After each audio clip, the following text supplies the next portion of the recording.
Hello दोस्तों, कैसे हैं आप सभी। I hope all are well. सब लोग अच्छे होंगे, बढ़िया होंगे। सभी की तैयारी मस्त चल रही होगी, जबरदस्त चल रही होगी। एज यू नो, हम लोगों ने स्टार्ट किया सक्सेस सीरीज, और सक्सेस सीरीज के अंदर हम लोग देख रहे हैं मेनली क्या। हम लोग देख रहे हैं हिस्ट्री का सेगमेंट। सक्सेस सीरीज हम लोगों ने किससे स्टार्ट किया? सक्सेस सीरीज हम लोगों ने स्टार्ट किया दृष्टि के सामान्य ज्ञान से। हम लोगों ने सक्सेस सीरीज स्टार्ट किया है और इसके अंदर हिस्ट्री का सेगमेंट स्टार्ट किया है। हिस्ट्री के सेगमेंट में भी अब तक हमारे 11 लेक्चर कंप्लीट हो चुके हैं। आज 12वां लेक्चर होने वाला है और इतिहास को हम पढ़ रहे हैं एक कहानी की तरह। ठीक है, मतलब आपको भूल नहीं पाएंगे, आप भूलना भी चाहेंगे तो। और उसके अंदर आज हम लोगों का होने वाला है गुप्ता काल, और गुप्ता काल के अंदर भी हम लोग देखने वाले हैं इसका पार्ट 1।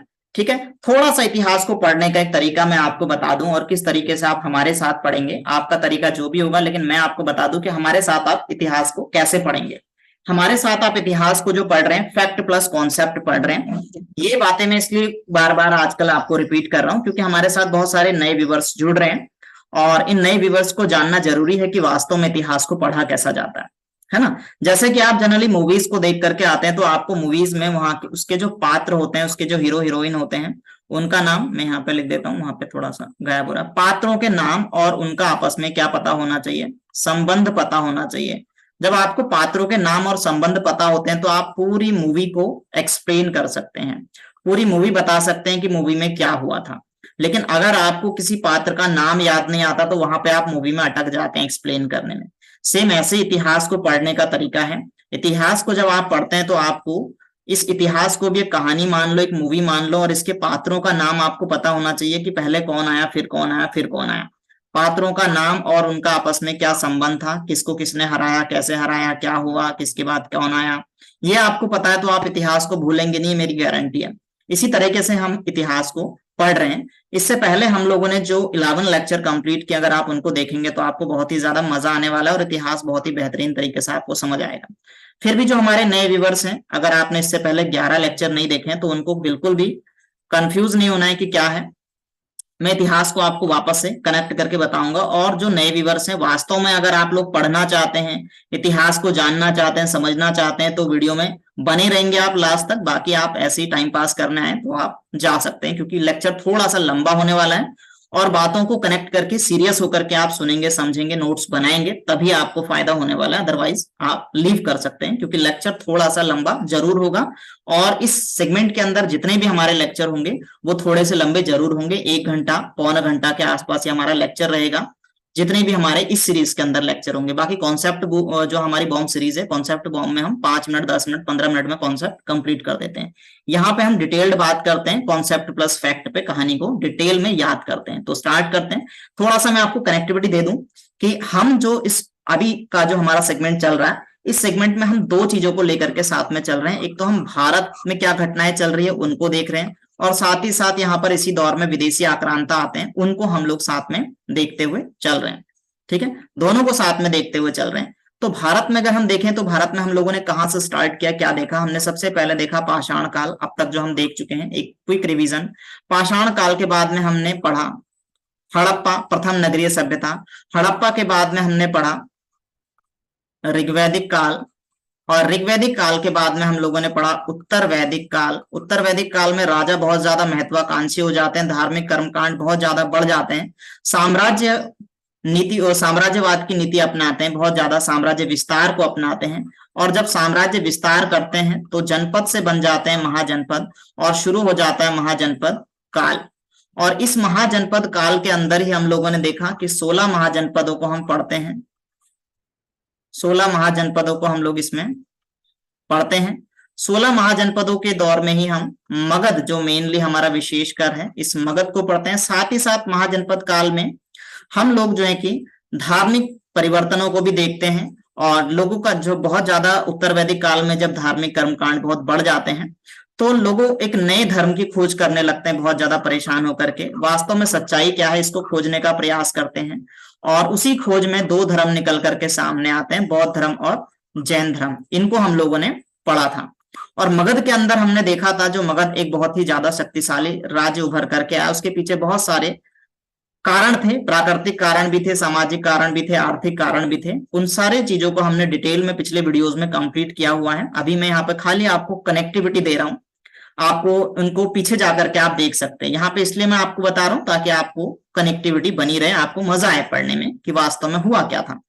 फिर मगध में जो हम मानते हैं कि मगध में जो पहला शासक रहा है मेनली, ये हम मानते हैं कि यहाँ पर बृहदत्त वंश था। ठीक है, बृहदत्त वंश यहाँ पर शासन करता है और यही इसके प्रथम शासक भी रहे हैं।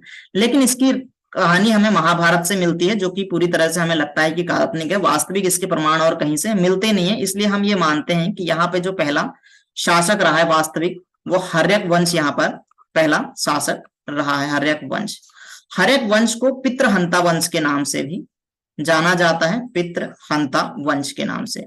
ऐसा इसलिए कहा जाता है क्योंकि इन्होंने अपने पिताओं को मार करके सभी ने वंश पर शासन किया था, आगे अपने कुल को बढ़ाया था।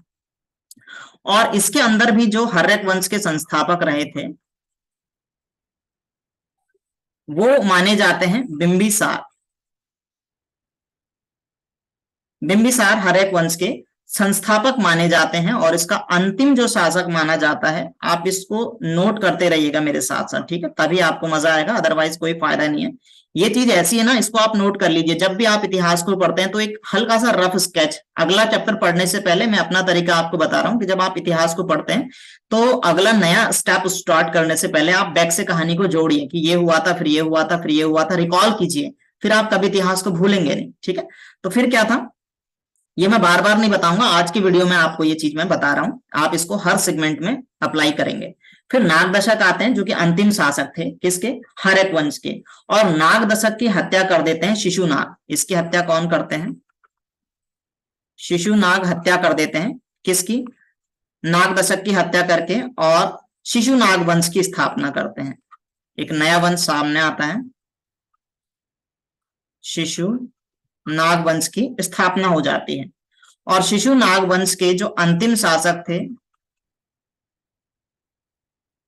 वो थे कालाशोक। ठीक है, और कालाशोक की हत्या कर देते हैं महानंदिन, और महानंदिन इनकी हत्या करके स्थापना कर देते हैं नंद वंश की।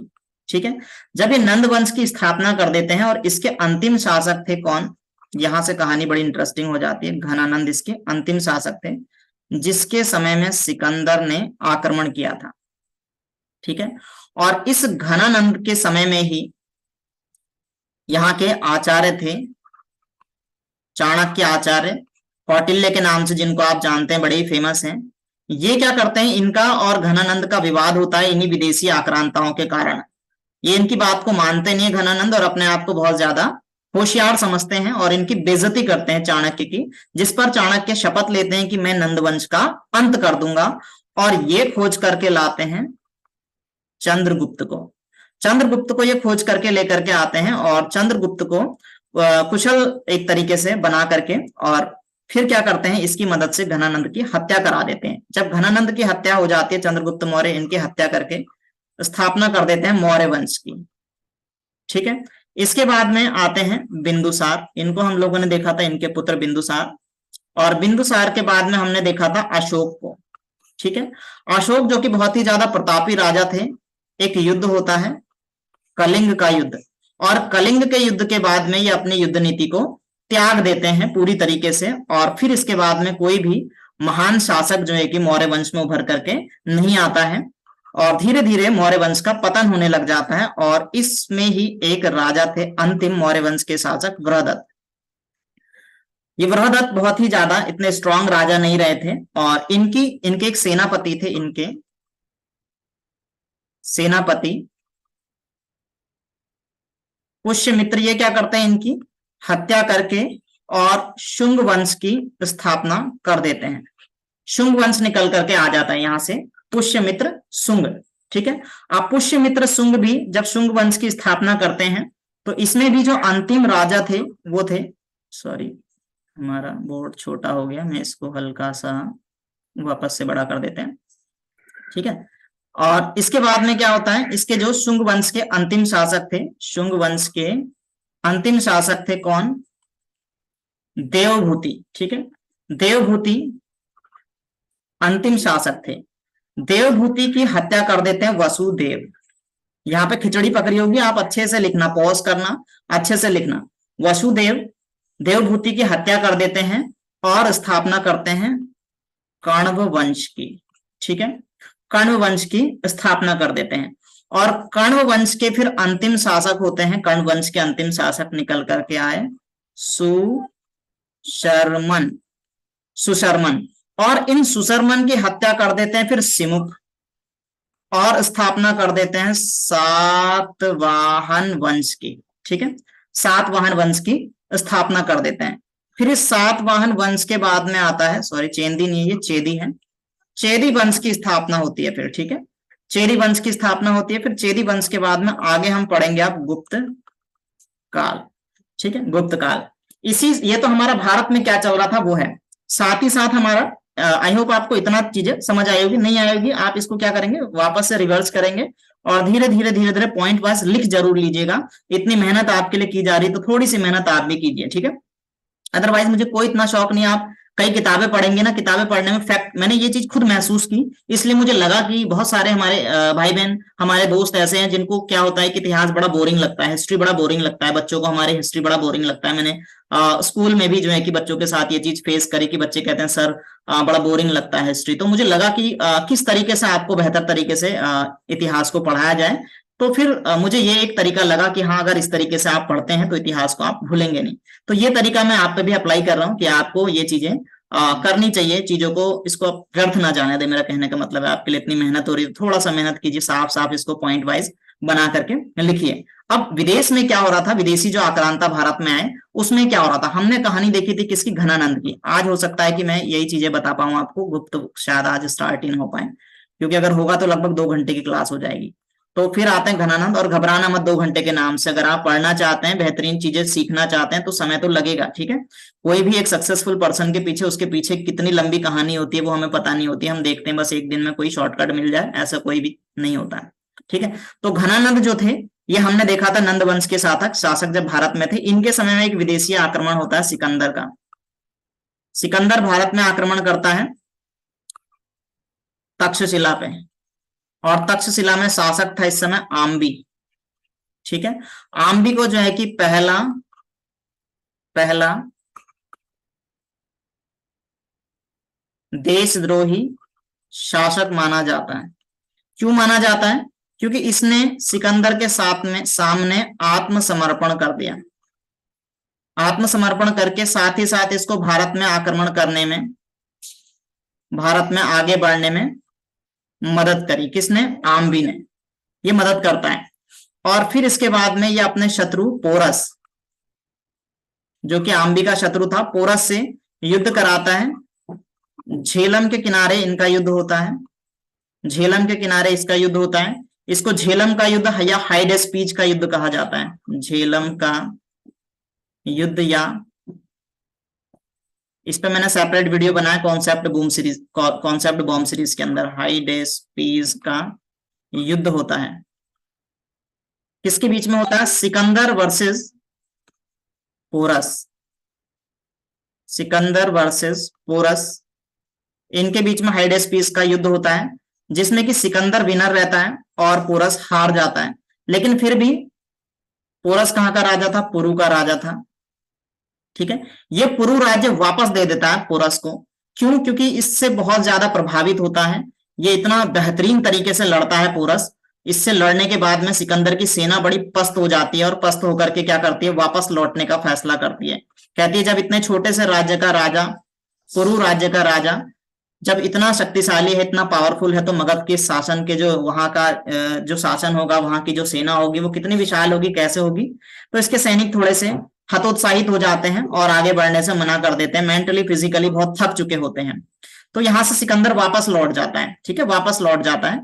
और फिर क्या होता है, सिकंदर के बाद में फिर भारत में आता है सेलुकस निकेटर। ये शासन नहीं करता सिकंदर, ध्यान रखना, ये आक्रमण करता है, जीतता है और वापस चला जाता है, शासन नहीं करता है। ये बैक्टीरिया का शासक था। बैक्टीरिया जो है कि यहाँ पर जो है कि आपका उत्तर पश्चिमी क्षेत्र है, बैक्टीरिया भारत का उत्तर पश्चिमी क्षेत्र है बैक्टीरिया। तो सेलुकस निकेटर आता है फिर इसके बाद में। जब सेलुकस निकेटर फिर क्या करता है, सेलुकस निकेटर भारत में आता है। इस समय जो शासक था भारत पे, ये था चंद्रगुप्त, ठीक है। चंद्रगुप्त मौर्य। चंद्रगुप्त भी कौन थे? चंद्रगुप्त मौर्य। चंद्रगुप्त आगे भी आएगा तो इसलिए अभी ध्यान रखना, चंद्रगुप्त मौर्य इस समय शासक थे। ठीक है। अब चंद्रगुप्त जब शासक थे तो फिर इन दोनों के बीच में भी युद्ध होता है और इस युद्ध में चंद्रगुप्त मौर्य जीत जाते हैं और सेल्यूकस निकेटर हार जाता है। और हार स्वरूप ये अपनी बेटी हेलेना का विवाह कर देता है चंद्रगुप्त मौर्य से, और दहेज में 4 प्रांत भी देता है इसको। चंद्रगुप्त मौर्य को 4 प्रांत भी दे देता है सेल्यूकस निकेटर, और इनसे जो है कि वैवाहिक संबंध बना देता है। लेकिन यहाँ पे कहानी खत्म नहीं होती है। सेल्यूकस निकेटर के बाद में जो बैक्टीरियाई शासन था, यूनानी शासक था सेल्यूकस निकेटर, इसके बाद में फिर क्या होता है? इसके बाद में एक और जो है कि उत्तराधिकारी होता है सेल्यूकस सेकंड, सेल्यूकस निकेटर का, सेल्यूकस निकेटर फर्स्ट का उत्तराधिकारी सेल्यूकस सेकंड, और फिर आता है सेल्यूकस थर्ड।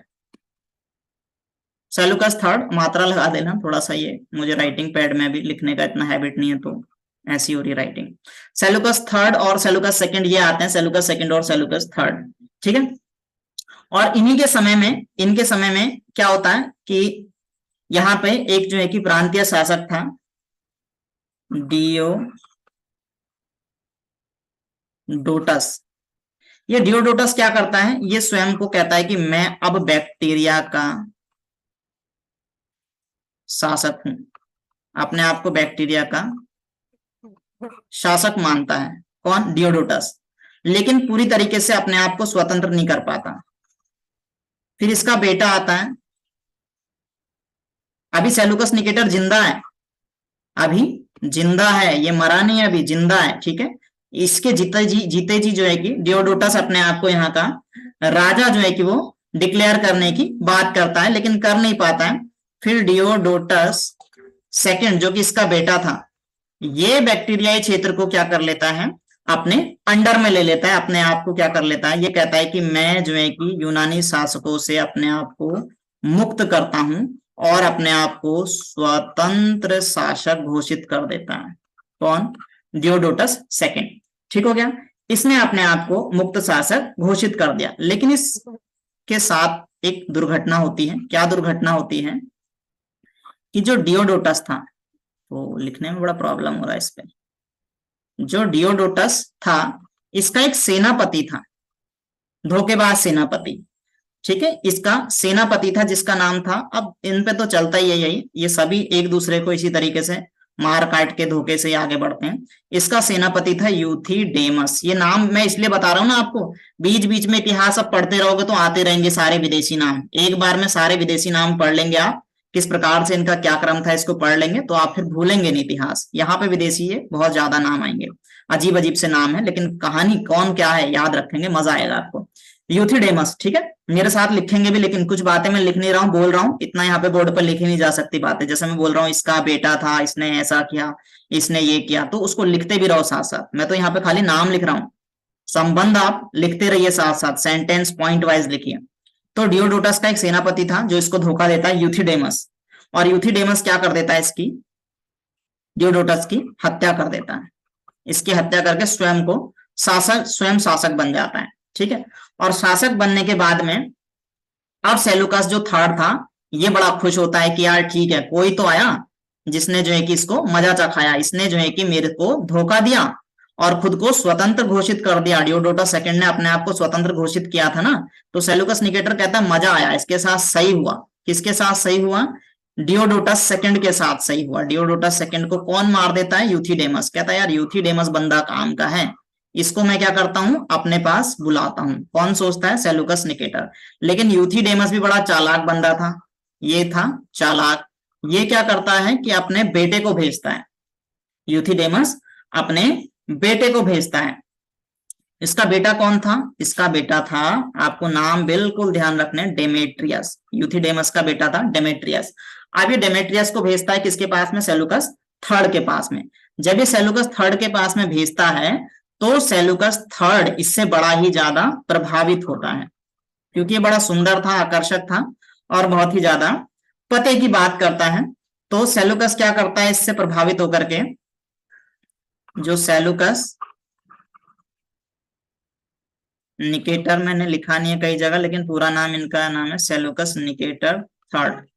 ये क्या करता है, डेमेट्रियस से प्रभावित होकर, और डेमेट्रियस कौन है ये भी ध्यान रखेंगे, यूथिडेमस का बेटा है, डेमेट्रियस से प्रभावित होकर अपनी बेटी का विवाह कर देता है इससे, अपनी बेटी का विवाह कर देता है इससे, इसको अपना दामाद बना देता है, कहता है चल बेटा तू मेरा दामाद बन जा। और फिर क्या करता है, बैक्टीरिया को कहता है कि ठीक है, अब है बैक्टीरिया पूरी तरीके से फ्री, स्वतंत्र, तुम चाह रहे थे कि बैक्टीरिया फ्री हो, लो बैक्टीरिया को मैं एक स्वतंत्र राज्य घोषित कर देता हूं, अब बैक्टीरिया मुक्त हो गया यवनों के शासन से। अब जब बैक्टीरिया पूरी तरीके से मुक्त हो जाता है और कुछ समय बाद सेलुकस निकेटर थर्ड की मृत्यु हो जाती है और सेलुकस फोर्थ आता है। फिर कौन, सेलुकस निकेटर फोर्थ। अब सेलुकस निकेटर फोर्थ को बड़ा गुस्सा आता है, गुस्सा तो पहले भी आ रहा था, लेकिन करता क्या, वो राजा थोड़ी था, उसका पापा सेलुकस थर्ड राजा था उस समय। अब सेलुकस फोर्थ क्या करता है, कहता है कि अब सही समय है, जो हमारे जीजा जी हैं डेमेट्रियस, डेमेट्रियस को क्या करना चाहिए, इसको यहां से हट जाना चाहिए और बैक्टीरिया मेरे को सौंप देना चाहिए। तो सेलुकस फोर्थ खुद तो जाता नहीं है, अपने सेनापति को भेजता है, ठीक है, अपने सेनापति किसको भेजता है, नाम ध्यान रखना है, यूक्रेटाइडिस को भेजता है। बोलता है कि जाओ यार हमारे जीजा जी को जरा पकड़ करके लेके आओ, या इनसे कहो कि बैक्टीरिया हमें वापस दे दें। तो यूक्रेटाइडिस कहता है जो जी हुजूर, ठीक है जैसा आप कहें, और यूक्रेटाइडिस लग जाता है डेमेट्रियस के पीछे।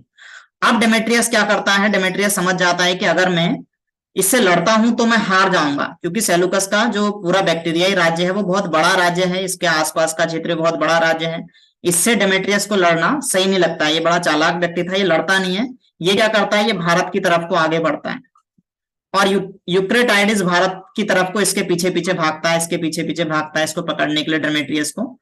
और लेकिन फिर क्या करता है, यूक्रेटाइडिस एक समय के बाद में वापस लौट जाता है, और वापस लौट के कहता है यार इतना इसके पीछे भागने से अच्छा इसी को टपका देता हूं और यहाँ पे तो शासन कर लूं कम से कम। और ये क्या करता है, सेलुकस फोर्थ को ही टपका देता है, कौन, इसका जो सेनापति था यूक्रेटाइडिस, और इसकी हत्या करके खुद को, जहां पर ये बैक्टीरिया का स्वतंत्र शासन, बैक्टीरिया पर कब्जा कर लेता है। कहता है कि ठीक है, डेमेट्रियस तो भाग गया भारत को, और यहां पर अब बैक्टीरिया में मैं ही शासन कर लेता हूं। तो यूक्रेटाइडिस बैक्टीरिया पे शासन कर लेता है सेलुकस फोर्थ की हत्या करके, ठीक है, इसकी हत्या करके यहां पर यह शासन कर लेता है, कौन, यूक्रेटाइडिस, ठीक है। अब यूक्रेटाइडिस की हत्या करने के बाद में फिर क्या होता है, हमने देखा था जो डेमेट्रियस था, अब ये कौन है, डेमेट्रियस, इस डेमेट्रियस का भी एक सेनापति था, यूक्रेटाइडिस तो सेलुकस फोर्थ का सेनापति था, लेकिन डेमेट्रियस का भी एक सेनापति था भाई, इसका भी एक सेनापति था, इसका भी एक सेनापति था। इसका सेनापति कौन था, इसका सेनापति था मिनेंडर, या फिर मिलिंद जिसको आप पढ़ते हैं, मिनेंडर, बौद्ध ग्रंथ में इसका वर्णन मिलता है मिलेंडर, मिनेंडर या मिलिंद का, ठीक है। फिर ये शासन करता है, ठीक, फिर इसके बाद में कौन आते हैं, फिर शक आते हैं, फिर शकों के बाद में भारत में, ये भारत पे आ गया क्योंकि इसका शासन ये भारत में आ गया था डेमेट्रियस, ठीक है, ये भारत की बात चल रही है। फिर शक आते हैं, फिर पहलव आते हैं, फिर जो है कि आप कुषाण हमने पढ़े, और कुषाण के बाद में आज हम लोग पढ़ने वाले हैं फिर गुप्ता पीरियड, ठीक, आज इसके बाद में हम देखेंगे गुप्ता पीरियड, फिर गुप्ता आते हैं। इससे पहले मैंने शकों को कवर किया है, आप इससे पहले की वीडियोस को देखेंगे, विदेशी आक्रमण में हमने ज्यादा डिटेल में उनको देखा नहीं है, जो जहां जहां जो जो चीजें मुझे इंपॉर्टेंट है मैंने उन चीजों को आपके लिए करवाया है। लेकिन मैंने इतना आपको इनफ कराया ना, इस तरीके से आपको पढ़ाया कि आप अगर कोई स्टेट पीसीएस देने जा रहे हैं या आप यूपीएससी भी देने जा रहे हैं तो वहां पे भी आप इजीली चीजों को टैकल कर पाएंगे, समझ पाएंगे। मैंने जो इंपॉर्टेंट है कुछ भी आपका छोड़ा नहीं है, और जो बकवास है उसको बिल्कुल भी ऐड किया नहीं है, ठीक है। तो फिर यहाँ पर हमारा शुरू होता है गुप्ता पीरियड। अब कहें तो हम अभी इसको स्टार्ट कर दें, कहें तो हम इसको कल स्टार्ट कर दें, ठीक, यहां से हमारा स्टार्ट होगा अब गुप्त पीरियड। तो थोड़ा सा मैं आपको लेके चलूं कि हम पढ़ेंगे क्या क्या, मैं इसको आज बहुत लेंदी हो जाएगा, आप समझ भी नहीं पाएंगे इतनी चीजों को, मैं इसको आपको कल ही करवा दूंगा, और इसमें हम पढ़ेंगे क्या क्या, या हो सकता है कि शाम को एक लेक्चर में आपको और दे दूं, क्या क्या हम इसके अंदर देखेंगे ये मैं आपको बता देता हूं। इसके अंदर हम देखेंगे किस तरीके से जो है कि गुप्त काल कौन थे, अजय गुप्त कौन थे, पहले थोड़ा सा यही देख लेते हैं। तो जो कुषाणों का शासन भारत में चल रहा था, तो कुषाणों के ही अधीन ये शासक थे, कुषाणों के अधीन ये सामंत थे इनके, ठीक है। तो कौन थे? जो गुप्त शासक थे। ये आते हैं किस प्रकार से, जो है कि ये क्या क्या करते हैं, किस प्रकार से भारत में आते हैं, कौन कौन ये इनमें मेन शासक रहे। श्रीगुप्त है, फिर घटोत्कच है, फिर चंद्रगुप्त प्रथम है, फिर समुद्रगुप्त है, रामगुप्त है, चंद्रगुप्त सेकंड है, कुमारगुप्त है, स्कंदगुप्त है, पुष्यगुप्त, कुमारगुप्त सेकंड, और फिर आपका बुद्धगुप्त, नरसिंहगुप्त, भानुगुप्त, है ना, वेन्यगुप्त, कुमारगुप्त थर्ड, फिर आपका जो है कि विष्णुगुप्त अंतिम शासक। इसको हम पढ़ेंगे और फिर डिटेल में जो जो चीजें हमारे लिए इंपॉर्टेंट है फिर हम उसको देखेंगे। इसके अंदर हम देखेंगे, देखो प्रयाग प्रशस्ति इसमें जो है कि किस किस का जो है कि इसमें दे रखी है चीजें आपको। फिर हम बुक से भी देखेंगे। जो आप सोच रहे होंगे कि सर ने क्या दे दिया, ये मेरे आपके सेल्फ मेड नोट्स हैं जो बहुत इंपॉर्टेंट है आपके। तो इसमें हम देखेंगे, देखो प्रयाग प्रशस्ति है, इसमें अशोक के अभिलेख भी आपको मिलेंगे, समुद्रगुप्त का भी मिलेगा, बीरबल का लेख मिलेगा, इसमें जहांगीर का लेख। प्रयाग प्रशस्ति अपने आप में बड़ा इंपॉर्टेंट है। प्रशस्ति का मतलब क्या होता है? प्रशस्ति का मतलब होता है किसी की प्रशंसा में जो लेख लिखा जाए, प्रशंसा में जो लेख लिखा जाता है उसको जो है कि प्रशस्ति बोलते हैं। तो ये सारी चीजें हम लोग देखेंगे नेक्स्ट लेक्चर में, हम लोग कवर करेंगे, क्योंकि आज बहुत लंबा हो जाएगा। नए व्यूवर्स हैं हमारे साथ तो वो थोड़ा सा बोरिंग फील करेंगे, नए बच्चे हैं या नए व्यूवर्स हैं जो पहली बार इतिहास पढ़ रहे हैं। लेकिन इस बात की मैं आपको गारंटी दे रहा हूं कि आपको मजा आने वाला है। फ्लो चार्ट के माध्यम से किस तरीके से हम चीजों को कनेक्टेड करके बहुत बेहतरीन तरीके से ये सारा पढ़ेंगे, और अंत में हम देखेंगे थोड़ा सा। अभी तो ये खाली सारे शासकों के बारे में पढ़ रहे हैं, इसके प्रशासनिक राजनीतिक स्थिति को भी हम देखेंगे। ये गुप्त पीरियड आपका, ये जो दृष्टि पब्लिकेशन का बुक है ना, जो सीरीज मैंने आपसे कहा हम चला रहे हैं, वो ये पॉइंट है। देखो इतने से में यहाँ पे गुप्त काल खत्म है, क्योंकि ये फैक्चुअल है, ये फैक्चुअल है, इसलिए थोड़े से पोर्शन में आपका ये खत्म हो जाएगा। देखेंगे यहाँ पे गुप्त काल इनका खत्म है, लेकिन इसके अंदर इंपॉर्टेंट पॉइंट दे रखे हैं आपके वनडे एग्जाम्स के लिए सारे, है ना। आप लूसेंट पढ़ते हैं या कोई भी वन लाइनर पढ़ते हैं तो आप बड़े बोरिंग से उसमें हो जाते हैं, आपको चीजें याद भी नहीं रहती हैं, कुछ समय बाद आप भूल जाते हैं, बार बार रटना पड़ता है। लेकिन इस तरह से आप मेरे साथ इतिहास पढ़ेंगे तो हम फैक्ट भी लेकर के चलेंगे, कॉन्सेप्ट भी लेकर के चलेंगे, बड़ा बेहतरीन तरीके से मैं आपको इतिहास कवर कराने वाला, ठीक है। तो आई होप आप लोगों को जो है कि वीडियो पसंद आया होगा। तो अगर पसंद आया तो भाई लाइक कीजिए, शेयर कीजिए और कमेंट कीजिए, अपने सजेशन दीजिए, आप किस तरह से पढ़ना चाहते हैं, क्या पढ़ना चाहते हैं, मेरा टीचिंग स्टाइल आपको कैसा लग रहा है, क्या लग रहा है, मुझे सीरीज कंटिन्यू करना चाहिए नहीं करना चाहिए, जो भी आपके माइंड में है कुछ ना कुछ एक कमेंट जरूर दीजिए। कमेंट करने का कोई आपका चार्ज लगता नहीं, 1 मिनट का टाइम भी नहीं लगता है आपसे, 10-20 सेकंड में आपका एक कमेंट हो जाएगा। एक कमेंट कीजिए, लाइक कीजिए, वीडियो को शेयर कीजिए और पढ़ते रहिए, आगे बढ़ते रहिए। Bye bye, take care, thank you.